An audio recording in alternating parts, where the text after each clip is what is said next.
साथियों, कहा गया है कि हम तोड़ सकते गगन के सितारे, बुलंदी पर हो यदि इरादे हमारे, तो कदम खुद आकर चूम लेती मंजिल, अगर मुसाफिर अपनी हिम्मत न हारे। साथियों, अभी हम लोग हैं महाराजगंज के निचलौल में, और निचलौल के लाल ने कमाल कर दिया, जो अपने पूरे ज़िले में एक चर्चा का विषय बना हुआ है। एक मध्यम वर्गीय परिवार, कहीं न कहीं सामान्य सा परिवार का लड़का, जो यूपी पीसीएस की परीक्षा में उन्होंने सफलता अर्जित की है और डीएसपी के पद पर तैनात होकर अपने निचलौल क्षेत्र के साथ साथ पूरे महाराजगंज में चर्चा का विषय बने हुए हैं। हमारे साथ हैं अभय वर्मा जी और इनके बगल में इनके दादाजी हैं। तो आज इनकी संघर्ष की कहानी हम आपको बताएंगे। साथियों, अंबेडकर साहब ने कहा है कि शिक्षा वह शेरनी का दूध है जो जितना पिएगा उतना दहाड़ेगा। अगर व्यक्ति शिक्षित होता है तो सिर्फ अपना भला नहीं करता है, अपने भले के साथ साथ समाज, देश और पूरे क्षेत्र का कहीं न कहीं वो नाम करता है। हमारे साथ अभय वर्मा जी हैं जो डीएसपी पद पर तैनात हुए हैं। सबसे पहले भैया आपका हमारे सूरज पर स्वागत है। धन्यवाद। तो जैसे ये अपना निचलौल जो इलाका है, कहीं न कहीं बोला जाता है कि बहुत पिछड़ा इलाका है। यहाँ के लोग आईएएस पीसीएस का नाम नहीं सुनते, मतलब बहुत सारे लोग नाम नहीं सुने हैं। कैसे तैयारी होती है तमाम लोग कुछ जानकारी नहीं रहता है। और आपने इतनी कम उम्र में, मात्र 24 साल की उम्र में आपने डीएसपी के पद पर कहीं न कहीं चयनित होकर अपने तमाम लोगों का मान सम्मान बढ़ाया है। तो इसके कैसे संभव हो पाया, थोड़ा बताइए। सर, मैंने देखिए अपना जो बेसिक एजुकेशन है हाई स्कूल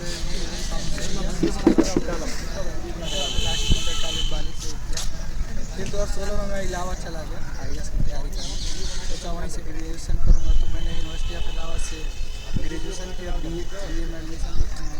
उसके बाद 2019 से मैं तैयारी करना स्टार्ट कर दिया कि मुझे अब PCS देना है। रवि भैया मुझसे मिले और बोले कि PCS का तैयारी करो, तुम्हारा हो जाएगा। तो फिर मैं लगातार एक साल पूरा 2019 और 2020 पूरा अच्छे से सिलेबस को पढ़ा, समझा। उसके बाद 2021 में मैंने अपना प्रथम अटेम्प्ट दिया, जिसमें मेरा प्रीलिम्स तो क्वालिफाई हो गया, बट मेंस रुक गया था। उसके बाद मैं 22 में दिया, तो उसमें मेरा 2 नंबर से प्रीलिम्स नहीं हुआ। फिर 23 में मैंने दिया, तो इस बार मेरा डिप्टी एसपी के पद पे चयन हुआ। जैसे जब आईएएस पीसीएस की जब भी नाम आता है तो लोग के दिमाग में आता है कि बिना कोचिंग के कोई परीक्षा सफल नहीं हो पाएगा। अक्सर लोग यही सोचते हैं। तो आपने कोचिंग लिया था या स्वयं स्टडी कर कैसे मतलब परीक्षा दिए, थोड़ा इसके बारे में बताएं। नहीं, मैंने कोचिंग कोई नहीं लिया था, बस सेल्फ स्टडी था। ये है कि रवि भैया और गाइडेंस मिला, अच्छे से मैंने केवल कोचिंग पढ़ा, जितना जो एग्ज़ाम का डिमांड है मैंने उसी को पढ़ा। तो सिर्फ स्टडी किया अच्छे से, 8, 9 और 10 घंटे पढ़ता था डेली, और उसी का नतीजा है कि आज मेरा चयन है। तो इस बार यूपी पीसीएस 2023 में आपका रिजल्ट आया है, तो कौन सा रैंक था और क्या पद है, थोड़ा इसके बारे में बताएं। मेरा 31 में रैंक था और मुझे DSP का जो मेरा टोटल 60 प्रयास था, उसके सेकेंड में था। लोग बता रहे हैं कि जब यूपी अभी फिलहाल 2 महीने पहले यूपी लेखपाल की जब मतलब उसका रिजल्ट आया था, तो आपका यूपी लेखपाल में भी कहीं कहीं सिलेक्शन हो गया था और आपने उस लेखपाल को कहीं डीएसपी मिल गया तो उसको त्यागना पड़ेगा। तो कोई एक नौकरी के लिए परेशान रहता है और आपको 2 नौकरी कई बार कैसे संभव हुआ? देखिए, ये लगातार मेहनत रहा है। मैंने जब घर की स्थिति मेरी काफ़ी सही नहीं है, तो बस यही मोटिवेशन होता था कि माँ बाप का दिल एकदम खुश कर देना है कि एक दिन नौकरी लाना है घर में। तो उसके लिए मैं लगातार पढ़ाई करता रहा और इतना पढ़ता रहा कि मुझे नौकरी लेना है। DRSI में मैंने मेंस दिया, मेंस क्वालिफाई कर लिया था। फिजिकल के लिए मैं नहीं गया वहाँ पे, क्योंकि मुझे लेखपाल देना था। फिर लेखपाल दिया, लेखपाल भी मेरा हो गया। उसके बाद मैं जब लेखपाल जुलाई 2022 में एग्ज़ाम दिया, तो उसके बाद मैं सोचा कि अब कोई ग्रुप C एग्ज़ाम नहीं दूँगा, अब ये PCS देना है या IAS देना है, UPSC देना है। तो मैं PCS में मतलब लग गया और 23 में मैं दिल्ली चला गया। तो वहाँ भैया अरुण भैया मिले, उनसे काफ़ी मिला, उन्होंने काफ़ी सपोर्ट किया। हम दोनों ने साथ में मेहनत किया। तो उनका कुछ नंबर से नहीं हुआ, नौकरी हुआ मुझे, लेकिन फिर मेरा मेंस हुआ। तो फिर इंटरव्यू के लिए उनसे मैंने गाइडेंस लिया कि कैसे क्या करें। कुछ कोचिंग में मॉक इंटरव्यू दिए, मैं इंटरव्यू दिया और मेरा सिलेक्शन हुआ। साथियों, यूपी पीसीएस में जो डीएसपी के पद पर तैनात हैं अभय वर्मा जी, इनके दादाजी हैं और पिताजी हैं। इन लोगों से भी बातचीत करेंगे और जानेंगे कि कैसी इनकी कहानी रही। दादाजी, नाती तो डीएसपी बन गई ना? हमार बहुत DSP बन गया। तो बहुत गरीबी से झेलल बानी जा, कैसे कैसे बाबू पढ़ल। और भगवान के सब, दुर्गा जी के देन है, सब लोग देन है, समाज के देन है कि हमार DSP हो गई ना। अब अपन तो ये बताओ, डीएसपी जब बन गई ना तो जानकारी मिलल हुई, तो पहले का मतलब का सोचलो के बारे में? हम का सोचली हमरे खुशी से रही नहीं जाए। हाँ बहुत खुशी रहे, हाँ। बहुत खुशी रहे हाँ कि मनो कि ये ठो सोनारी बिरादरी हाँ। ये ठो डीएसपी हो गए। हाँ। अब वही अपने क्षेत्र में जिला जवार में कोई डीएसपी नहीं बनल? नहीं नहीं नहीं हाँ। केहू नहीं बनल। तो ये बताओ मिठाई उठाई खिलक नहीं लोगन के अपने एरिया में? अरे अब बटाता मिठाई। हाँ। हम पच नहीं खिएबा का मिठाई? हम काहे? 50 बनी के इनकर काहे इंटरव्यू काहे इंटरव्यू मिठाई खा, मिठाई खाई खाना जाई। खा, हाँ। चाय पानी पियो, काहे ही कैसन है खुशी में। साथियों हम आपको बता दें अभी जो हमारे साथ हैं अभय वर्मा जी, हम लोग का पिछले 8-10 सालों से संपर्क रहा है, क्योंकि हम लोग क्लासमेट थे। अरविंद सर यहाँ पर मैथ पढ़ाते थे और राहुल सर फिजिक्स केमिस्ट्री पढ़ाते थे, तो हम लोग साथ में इंटर में पढ़े हैं। और देखिए आज हम दोनों क्लासमेट हैं, एक व्यक्ति इंटरव्यू ले रहा है, दूसरा व्यक्ति इंटरव्यू दे रहा है, तो अपने आप में बहुत बड़ा सौभाग्य की बात है कि ऐसा बहुत कम ही मिलता होगा कि साथ में पढ़ा व्यक्ति दूसरे का इंटरव्यू ले। कैसा लग रहा है? नहीं ये बहुत आपको देखा मैं बहुत खुश हुआ। तो मुझे पता चला कि आपका यूट्यूब चैनल है, तो मैं देखा और मैं उसको फॉलो भी कर रहा हूँ।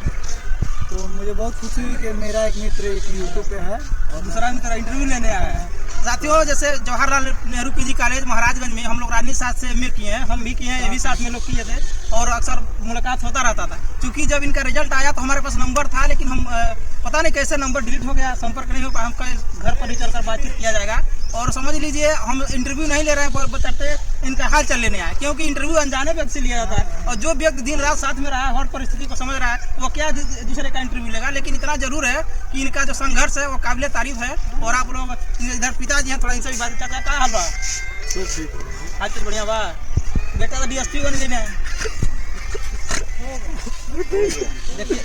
देखिए साथियों यही होता है प्यार माँ बाप का। चूँकि बहुत संघर्ष करते हैं माता पिता बच्चों को पढ़ाने के लिए, कितना आदमी कठिन मेहनत से पैसा कमा कर देता है बच्चों को, तब जाकर बच्चा कहीं न कहीं ये खुशी का आंसू है। और तमाम सिर्फ यही नहीं रोए हैं, जब इनका रिजल्ट आया तो बहुत सारे परिवार के लोग भी रोए, सभी जो भी अपने हित मित्र हैं सबके आंखों में आंसू आ गया। क्योंकि ऐसी परिस्थिति जो होती है कि कोई जब व्यक्ति गरीबी से जूझते हुए इतना बड़ा मुकाम हासिल करता है, जो क्षेत्र में चर्चा का विषय है, तमाम एक कहिए कि महाराजगंज जिले में एक सम्मान का कहीं न कहीं क्षण है कि अपने जिले से एक व्यक्ति एक सामान्य सा लड़का डीएसपी बना और मात्र 24 साल की उम्र में। लोग 10-20 साल लगा देते हैं, 40-50 की उम्र हो जाती है, लेकिन नहीं बन पाते हैं। और आप 24 साल की उम्र में डीएसपी बनना अपने आप में कैसा महसूस हो रहा है? ये देखिए सारा श्रेय रवि भैया कहीं ना कहीं इसमें बहुत हाथ रहा है, क्योंकि अगर वो नहीं मिले होते तो मैं शायद नहीं बन पाता। तो उन्होंने एकदम टारगेट बताया कि ऐसे पढ़ो जल्दी होगा सिलेक्शन, और मैंने स्मार्ट तरीके से स्टडी किया था। लगातार मतलब 2 साल को एकदम लगातार पूरा दे दिया था कि देना है। उसके बाद फिर मैं दिल्ली गया, वहाँ बड़ोनिया पूरे बहुत अच्छे से हम लोगों ने पढ़ाई साथ में की। उसी का नतीजा था 24 साल में तीसरे प्रयास में। चाचा ये बताइए, जैसे तमाम माता पिता हैं लोग जो अपने बच्चों को इसलिए नहीं पढ़ाते हैं, कहते हैं लोग नौकरी इस जमाने में कहाँ लग रहा है, बच्चा पढ़ लिख कर बेरोजगार घूमेगा, ऐसे माता पिता के लिए क्या संदेश देना चाहेंगे? वही कह रहे हैं बाबू कि अपने बच्चों पे विश्वास करें, उनका धैर्य बनाए रखें और उनका रुझान जिस क्षेत्र में हो उस क्षेत्र में उनको रुझने दें, पढ़ने दें। और कभी भी यह मत सोचें कि उनका लड़का नहीं होगा, हर आदमी का लड़का होगा। हम जैसे सहनशील व्यक्ति जो आज मैं 10 साल से बच्चों को बाहर में रह के पढ़ाया इलाहाबाद, लेकिन मैं अपने बच्चों से यह कभी नहीं कहा बेटा कि तुम किस तरह पढ़ रहे हो, क्या इसका रिजल्ट आएगा। मैंने कहा बेटा जब तक पढ़ोगे, जब तक इसका रिस्पांस नहीं आएगा, तब तक तुम लोग उस पथ से मत हटना। और आज उसी का देन है, इन लोगों का प्रयास है, आप लोगों का आशीर्वाद है, पूरे नगर वासियों का आशीर्वाद लगा कि आज मेरे लड़के इस पद पे पहुँचे हैं। लास्ट में क्या संदेश देना चाहेंगे जो भी दर्शक देख रहे हैं वीडियो? तो संदेश यही है कि आप लोग मेहनत करते रहिए, पढ़ाई करते रहिए, पढ़ाई से कॉम्प्रोमाइज़ नहीं करना है। कोई भी चीज़ जो है आपको कंटिन्यू पढ़ना है, 8 से 9 घंटे तो डेली पढ़ने हैं। और अपना एक टारगेट बनाइए, 1 दिन का बनाइए, 1 वीक का बनाइए, 1 महीने का बनाइए कि मुझे 1 दिन में इतना करना है, इतना पढ़ना है, 1 वीक में इतना कंप्लीट कर लेना है और 1 महीने में कर लेना है। और आप लोग अच्छे से पढ़ाई करते रहिए, कंटिन्यू करते रहिए, आप लोग का एग्ज़ाम ज़रूर निकल जाएगा। साथियों कहा भी गया है कि लहरों के डर से नौका पार नहीं होती और कोशिश करने वालों की कभी हार नहीं होती। आपको ये स्टोरी संघर्ष की स्टोरी कैसे लगी कमेंट में जरूर बताइएगा।